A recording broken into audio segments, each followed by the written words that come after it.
भारत और पाकिस्तान में विश्व के चावल बाजार पर कब्जे के लिए जबरदस्त प्रतिस्पर्धा जारी है। भारत दुनिया का सबसे बड़ा चावल निर्यातक देश है। पूरी दुनिया का 40% चावल भारत से निर्यात किया जाता है।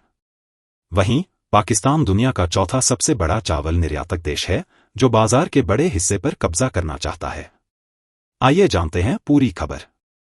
भारत और पाकिस्तान ने ऐसा फैसला किया है जिससे पूरी दुनिया खुश है। दरअसल दोनों देशों ने चावल निर्यात फिर से शुरू कर दिया है। इतना ही नहीं, निर्यात को बढ़ावा देने के लिए इस पर मिनिमम प्राइस लिमिट को भी समाप्त कर दिया है। इससे चावल की विभिन्न किस्मों की वैश्विक कीमतों में गिरावट आई है। भारत सरकार ने गैर बासमती सफेद चावल के निर्यात पर प्रतिबंध हटाया है। भारत ने 1 साल से भी ज्यादा समय पहले इसके विदेशों में बिक्री पर रोक लगा दी थी। इससे 2024 में अधिक फसल उपज के कारण घरेलू जरूरतों के लिए देश के गोदाम भर गए हैं। भारत के बाद पाकिस्तान ने किया था ऐलान। भारत से एक दिन पहले पाकिस्तान ने चावल की सभी किस्मों के लिए न्यूनतम निर्यात मूल्य (MEP) वापस लेने की घोषणा की थी। पाकिस्तान ने यह उपाय 2023 में लागू किया था। इसमें बासमती चावल के लिए $1,300 प्रति मीट्रिक टन और गैर बासमती चावल के लिए $550 निर्धारित किया गया था। विशेषज्ञों का मानना है कि पाकिस्तान का यह निर्णय भारत द्वारा सितंबर में बासमती चावल के लिए $950 प्रति मीट्रिक टन के MEP को हटाने से प्रभावित था। बासमती चावल में भारत पाक का जलवा। भारत और पाकिस्तान ही ऐसे देश हैं जो बासमती चावल का उत्पादन करते हैं। इसे इसके अनूठे स्वाद और सुगंध के लिए सुगंधित चावल के रूप में जाना जाता है। 28 सितंबर को जारी एक अधिसूचना में पाकिस्तान के वाणिज्य मंत्री जाम कमाल खान ने कहा कि सरकार ने पाकिस्तान के चावल निर्यातक संघ (REAP) के अनुरोध पर MEP को खत्म करने का काम किया है।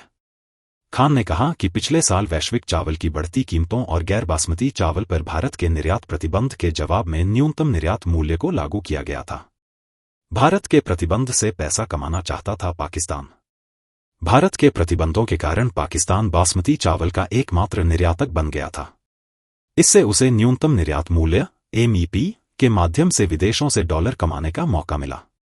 पाकिस्तानी मंत्री ने कहा, हालांकि अंतर्राष्ट्रीय चावल की कीमतों में हाल ही में गिरावट और भारत द्वारा अपने निर्यात प्रतिबंध को हटाने के साथ MEP पाकिस्तानी चावल निर्यातकों के लिए वैश्विक बाजारों में प्रतिस्पर्धी बने रहने में बाधा बन गया है। भारत पाकिस्तान के जंग से दुनिया को फायदा। पाकिस्तान के वाणिज्य मंत्री जाम कमाल खान ने अनुमान लगाया कि इस कदम से पाकिस्तान के चावल निर्यात को बढ़ावा मिल सकता है, जो इस वित्तीय वर्ष में संभावित रूप से $5 बिलियन का राजस्व प्राप्त कर सकता है। हालांकि यह आसान नहीं होगा, क्योंकि विश्लेषकों का कहना है कि पिछले साल के विपरीत पाकिस्तानी चावल एक बार फिर अपने भारतीय प्रतिद्वंद्वी से भिड़ेगा। और निर्यात पर न्यूनतम मूल्य हटाने के पाकिस्तानी सरकार के फैसले ने कई चावल उत्पादकों को परेशान कर दिया है। चावल बाजार के लिए दो पड़ोसियों में लड़ाई। भारत दुनिया का सबसे बड़ा चावल निर्यातक है। भारत के पास वैश्विक चावल व्यापार का लगभग 40% हिस्सा है और बासमती क्षेत्र में 65% बाजार हिस्सेदारी है। थाईलैंड और वियतनाम के बाद चौथा सबसे बड़ा चावल निर्यातक पाकिस्तान बासमती बाजार के शेष 35% हिस्से को बरकरार रखे हुए है। वित्त वर्ष 2022 से 23 में भारत ने चावल की बिक्री से $11 बिलियन से अधिक की कमाई की, जिसमें अकेले 4.5 मिलियन मीट्रिक टन से अधिक बासमती चावल ने $4.7 बिलियन से अधिक की कमाई की। भारत ने क्यों लगाया था चावल निर्यात पर प्रतिबंध? जुलाई 2023 में हाई इन्फ्लेशन, बढ़ती खाद्य कीमतें और अल नीनो मौसम की घटना के कारण संभावित उत्पादन की कमी के बारे में चिंताओं ने भारत सरकार को राष्ट्रीय चुनावों से 1 साल से भी कम समय पहले गैर बासमती चावल पर निर्यात प्रतिबंध लगाने के लिए मजबूर किया। चावल की यह किस्म भारत की सार्वजनिक वितरण प्रणाली की घरेलू मांग को पूरा करने के लिए निर्भर करती है। 1 महीने बाद भारत ने बासमती चावल के निर्यात पर भी प्रतिबंध लगा दिया।